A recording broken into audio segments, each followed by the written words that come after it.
I would say that implementing minimum nurse to patient ratios is the solution. The other thing is we know it's good for patients. When we have ratios, we have decreased readmission rates. We have a decreased length of stay. That actually saves money.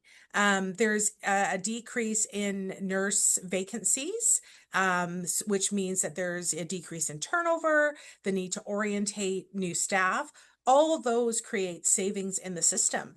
But I think the biggest payoff is that when we have safe staffing levels, which is what minimum nurse to patient ratios does, is it actually reduces the 30-day mortality rate for patients, which means that there is a reduction in preventable deaths. The president urged nurses to hang in, saying progress is being made.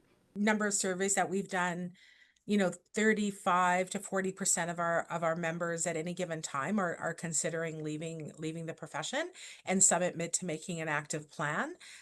I would say that I don't blame you.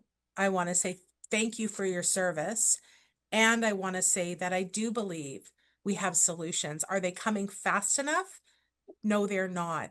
But we do know that when we can, if we can hang in there a little longer, and recruit and retain more nurses, that the system is going to get better. And for nurses that are like considering leaving the profession, maybe consider not leaving the profession, but maybe going into another area of nursing. If we can retain you to the profession, at least then we haven't lost you. Northern Health previously told CFTK-TV News is focusing on incentives, recruitment, training, and redesigning care to help stabilize the staffing.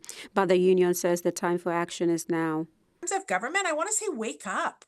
Like, wake up. I want to say to the health authorities, wake up. It's not when we're in a crisis. We are in a crisis. I mean, look at the emergency room diversions and closures. British Columbians are not able to access the care that they require and they deserve.